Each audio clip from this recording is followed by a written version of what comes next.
Hello there. So welcome to Tuesday's Feng Shui video tip. My husband gave me permission to come into his studio in our home, and so I'm going to share that with you now. And I'm going to go ahead and enter the room, flip my camera on if I can figure it out. And I'm not going to say anything. I just want to pan through the room so that you can feel the space.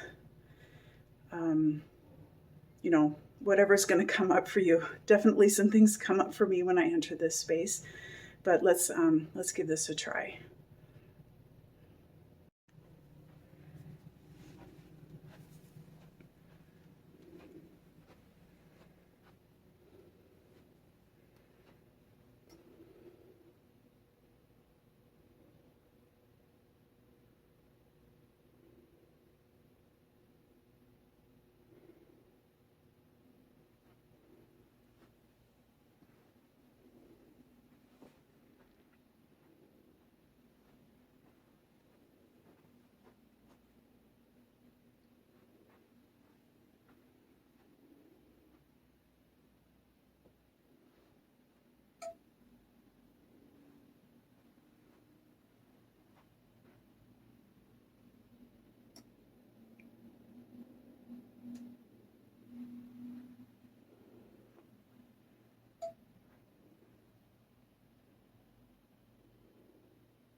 Okay, so I'm just going to set my camera down here and get adjusted and talk about this space a little bit.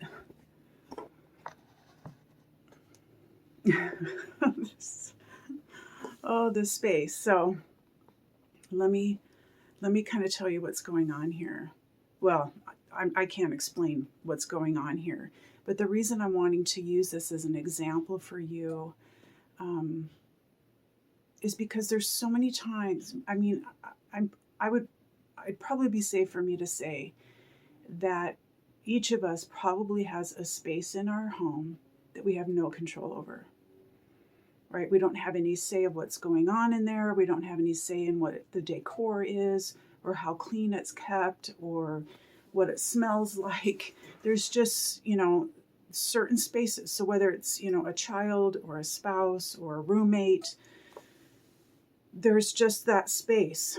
Or sometimes it's a space that's, used by, many people of the family. And so you can't have complete control.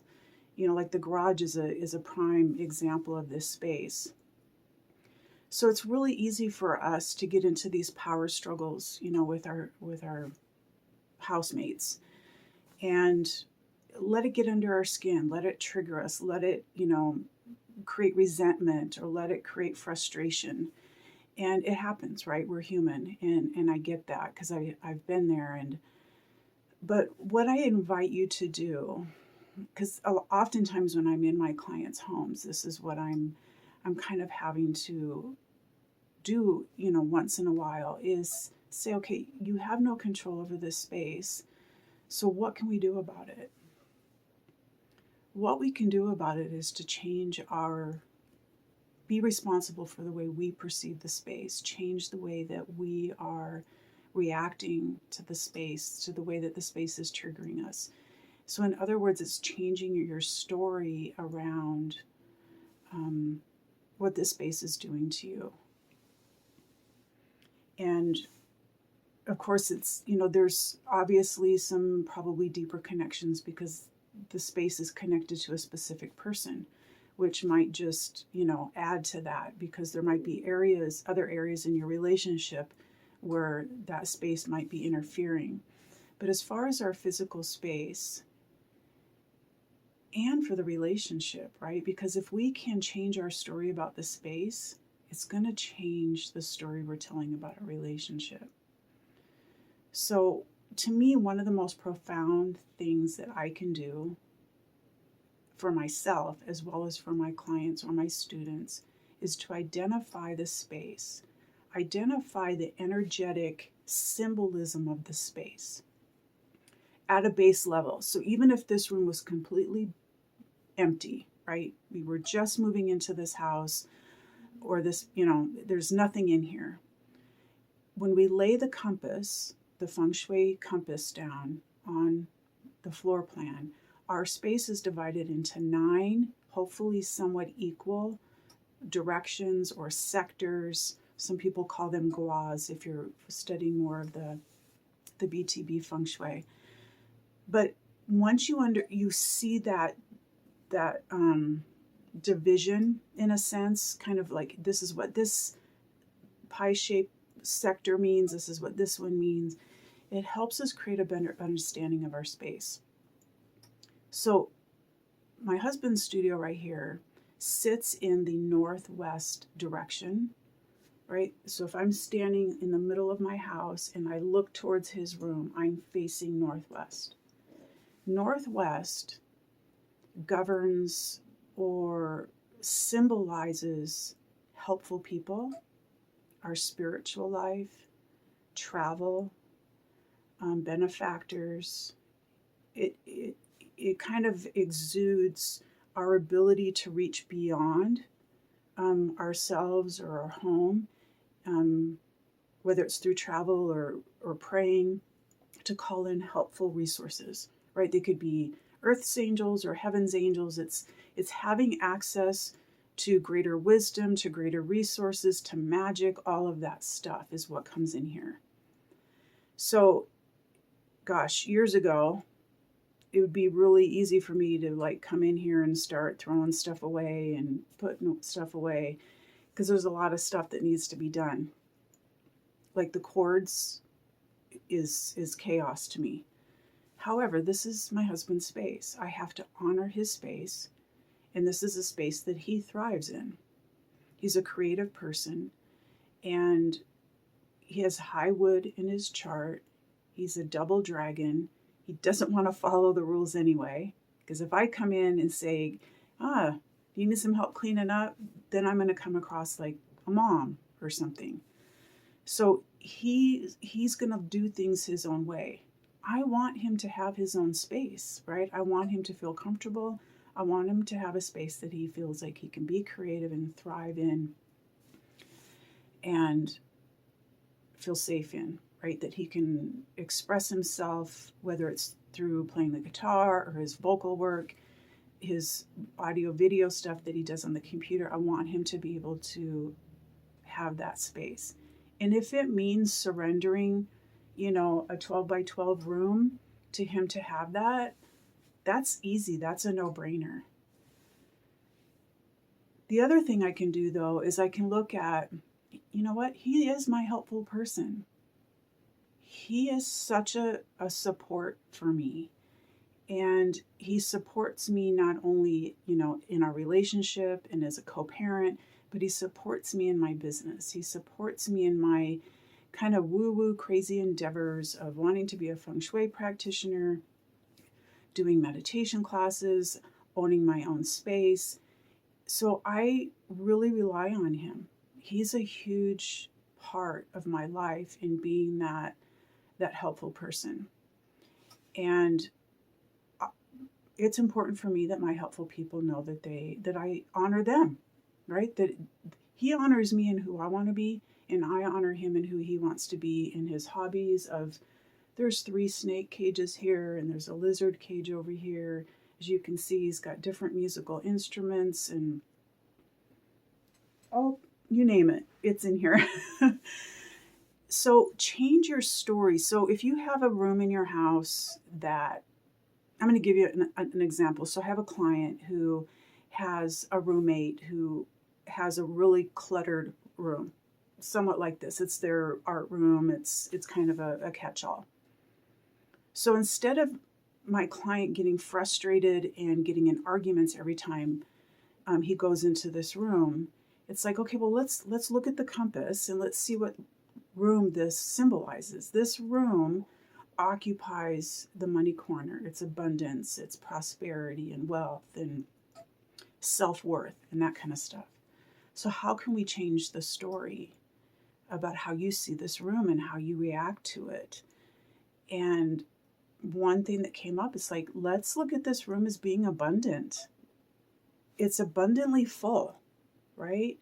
And so, yeah, there was some laughter around that, but really it can be that basic or that simple to just see it differently. It doesn't have to be like, I have to tell myself this whole story, but it's like, my husband is my helpful person.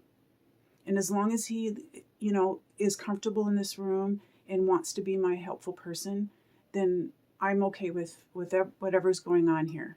This doesn't speak to good feng shui on several levels, as far as like maybe tripping hazards and cords and kind of what that says. However, he does have his desk set up so that he can see, somebody coming in. So he's got some things down. That's okay. We can't be perfect. There's not a perfect feng shui home. It does not exist, because energy is always changing. And that's partly why feng shui is important, is because it kind of keeps us current. It's like, it helps us. It's one thing to like change out seasonal decor and that kind of stuff to follow those changes, but it's also about knowing when things are changing. So as long as he's healthy and happy in here, I have to support that. Now, if something were to change, then we need to take a look at the space. So I invite you to go visit a space in your home today. It could be the storage room down in the basement. It could be your garage. It could be an area even in your backyard. Or it could be your spouse's home office or a child's room. And change your story. Change the way you see it, and see it with love, and see it as it's their personal imprint. This is their personal expression of who they are. And